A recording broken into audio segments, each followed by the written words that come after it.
सुप्रभात बच्चों। आज हम लोग अपनी पाठ्य पुस्तक स्पर्श भाग 1 का जो अगला अध्याय है, जो एक कविता है जिसका नाम है खुशबू रचते हैं हाथ, उस कविता को आज हम समझेंगे, उसके व्याख्यान को समझेंगे। और ये खुशबू रचते हैं हाथ श्री अरुण कमल जी के द्वारा लिखी गई एक बहुत ही सुंदर रचना है। तो पाठ में आगे बढ़ने से पहले पाठ में आए हुए कुछ ऐसे शब्द जिनके अर्थ जानने जरूरी है, उस शब्दार्थ को देखेंगे पहले। नालों यानी कि घरों और सड़कों के किनारे गंदे पानी के बहाव के लिए बनाया गया रास्ता, जो आसपास हमको देखने भी मिलता है। नाली और नाले होते हैं। कूड़ा करकट, रद्दी या फिर कचरा। टोले यानी कि छोटी छोटी जो बस्तियां होती हैं। जख्म, घाव या चोट को कहते हैं। मुल्क यानी कि देश। केवड़ा, केवड़ा एक छोटा सा वृक्ष जिसके फूल बहुत सुगंधित होते हैं और अपनी सुगंध के लिए चारों तरफ प्रसिद्ध होते हैं।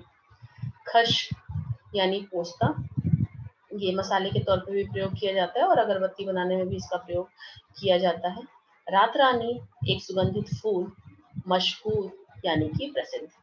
तो अब हम लोग पाठ की ओर आगे बढ़ेंगे, कविता की ओर।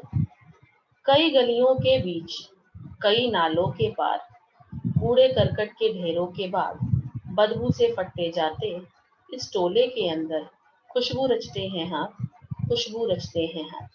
तो जैसा कि हम इन लाइनों को देखेंगे, इन पंक्तियों को देखेंगे तो समझ में आएगा कि कवि जो है वो ये बताना चाहते हैं कि वो लोग जो इस पूरे दुनिया में, पूरे विश्व में, पूरे देश में अगरबत्ती बना के और चारों तरफ सुगंध फैलाते हैं, सुगंध फैलाने का काम करते हैं, वो लोग असल में उनकी जिंदगी किस तरह से है, उनकी जिंदगी कितनी खुशनुमा है या कितनी बदबूदार है, इस चीज को हम इस पाठ के अंतर्गत जानेंगे। तो कहते हैं कवि कि कई गलियों के बीच, कई नालों के पार। तो जो ये अगरबत्ती बनाने वाले लोग हैं, जो ये खुशबू बनाने वाले, ये खुशबू की रचना करने वाले जो ये हाथ है, ये जिनका हाथ है, ये जो लोग हैं, वो लोग कहाँ कहाँ पे रहते हैं। कुछ गलियों के बीच में रहते हैं, कुछ संकरी गलियों के, ऐसी गलियां जहाँ पे आना जाना मुश्किल होता है, पतली पतली सी संकरी सी गलियां जहाँ पे निकलना मुश्किल होता है, जहाँ पे रहना मुश्किल होता है। कुछ लोगों का घर कई नालों के पार होता है, कुछ लोग नालों के आसपास रहते हैं, नालों की बदबू उनके घर के आसपास बिखरी रहती है, जिसमें उनको जीना जरूरी है, उनको रहना पड़ता है। कुछ लोगों का घर कूड़े करकट के ढेरों के बाद, कुछ लोग कूड़े करकट के ढेर जहाँ होते हैं वहां उनको अपना घर बनाने के लिए, वो रहने के लिए बाध्य है। बदबू से फटते जाते इस टोले के अंदर। तो कवि ने बोला है कि ये जो गलियां हैं, ये जो नालों के पार और ये कूड़े करकट के जो पास जो जो बदबू होती है, और उस बदबू के अंदर जो ये इन छोटे छोटे लोगों की जो छोटी छोटी बस्तियां हैं, उस टोले के अंदर ये किस तरह से अपनी जीवन यापन करते हैं, और किस तरह से उस बदबू जैसे टोले में रहते हुए इनके जो हाथ हैं वो इतने खुशबूदार चीजों की रचना करते हैं, और ये इस बदबू में होते हुए भी चारों तरफ खुशबू फैलाने के लिए अगरबत्तियों का निर्माण करते हैं, अगरबत्तियां बनाते हैं और चारों तरफ खुशबू फैलाने का काम करते हैं। उभरी नसों वाले हाथ, घिसे नाखूनों वाले हाथ, पीपल के पत्ते से नए नए हाथ, जूही की डाल से खुशबूदार हाथ, गंदे कटे पिटे से हाथ, जख्म से फटे हुए हाथ, खुशबू रचते हैं हाथ, खुशबू रचते हैं हाथ। तो कवि अभी तो उनकी जगह बता रहे थे, अब इन पंक्तियों में कवि ने ये बताया है कि जो ये अगरबत्तियां बनाते हैं उनके हाथ किस किस प्रकार के होते हैं, यानी कि वो कितनी कठिनाई का सामना करते हुए चारों तरफ सुगंध फैलाने का काम करते हैं। तो कवि बोलते हैं उभरी नसों वाले हाथ। तो किसकी नसें उभर जाती हैं? या तो जो बहुत ही कमजोर होता है, या जो बहुत एज में, आयु में बहुत ज्यादा हो जाता है, उसकी भी नसें हमें दिखाई देने लगती हैं। तो बोलते हैं कि वो जो जो हाथ या अगरबत्तियां बनाने का काम करते हैं, वो हाथ कैसे हैं? उभरी नसों वाले हाथ, या तो कमजोर या तो वृद्ध इंसानों के हाथ हैं। घिसे नाखूनों वाले हाथ, काम करते करते उनके नाखून घिस गए हैं, इस प्रकार के हाथ है। इतना उनको काम करना पड़ता है कि उनके नाखून जो है काम करते करते घिस जाते हैं। पीपल के पत्ते से नए नए हाथ, पीपल के पत्ते से नए नए हाथ का मतलब है कि छोटे छोटे बच्चे जो हैं, जो ये काम करते हैं, उनके घर के छोटे बच्चे और बच्चे भी ये काम करने के लिए बाध्य होते हैं, क्योंकि उनका वही उनके जीवन यापन की एक यही कह सकते हैं कि यही माध्यम है जिससे वो अपना जीवन यापन कर सकते हैं। तो यहाँ पे पीपल के पत्ते से नए नए हाथ का मतलब है कि छोटे बच्चों के हाथ, जूही की डाल से खुशबूदार हाथ। तो खुशबू बनाते बनाते इनके हाथ भले ही कटे कटे हों, भले ही उभरी नसों वाले हों, लेकिन कहीं न कहीं वो खुशबू से खुशबू बनाते बनाते, खुशबू बिखेरते बिखेरते उनके हाथ भी खुशबूदार हो जाते हैं। गंदे कटे पिटे हाथ, गंदे काम करते करते कट पिट जाते हैं, मैले कुचैले हाथ, जख्म से फटे हुए हाथ।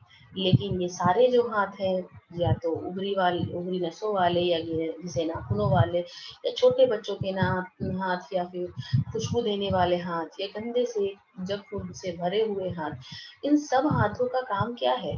खुशबू की रचना करना, खुशबू का निर्माण करना।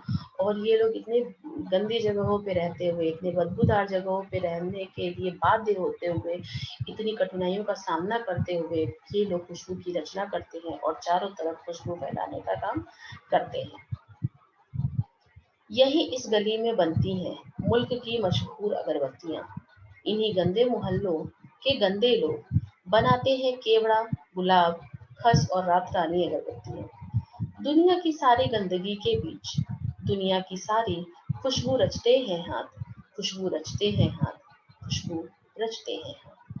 तो कवि ये बताना चाहते हैं कि ये जो संकरी सी गलियां, जो कूड़े के ढेर के पास की गलियां, जो नालों के पास के जो घर हैं, वहाँ पे ये लोग जो रहते हैं वो इतने छोटे छोटे टोले में जो रहते हैं, वो लोग ही चारों तरफ मुल्क में, चारों तरफ देश में खुशबू फैलाने का काम करते हैं। और यहाँ पे जो मुल्क में, जो देश में मशहूर अगरबत्तियां हैं, जो कि अपनी खुशबू के लिए जानी जाती है, जो अपनी खुशबू से पहचानी जाती है, वो इन गलियों में बनाई जाती है। और इन्हीं गंदे मोहल्ले के गंदे लोग जो ये बनाने का काम करते हैं, वो गंदी जगहों पे रहते हैं, गंदे हो जाते हैं। तो इस वजह से कवि ने बोला है कि इसी गंदे मोहल्लों के जो गंदे लोग हैं, जो यहाँ पे रहने वाले लोग हैं, बनाते हैं क्या क्या चीजें? केवड़ा, गुलाब, खस और रात रानी की अगरबत्तियां। केवड़ा की अगरबत्तियां बनाते हैं, गुलाब, खस और रात रानी की अगरबत्तियां। मार्केट में देखेंगे तो कितने तमाम तरह की अगरबत्तियां, हर हर खुशबू की, हर फूल की खुशबू की अगरबत्तियां आजकल मार्केट में हमको उपलब्ध है। तो ये सारी चीजें जो बनती हैं, वो खुद किस जगह से बनती हैं, अगर हम देखें तो शायद हम सोच में पड़ जाएं कि अगरबत्तियां किस प्रकार इतनी खुशबूदार बन सकती हैं। तो दुनिया की सारी गंदगी के बीच दुनिया की सारी खुशबू रचते हैं, रहते हैं हम।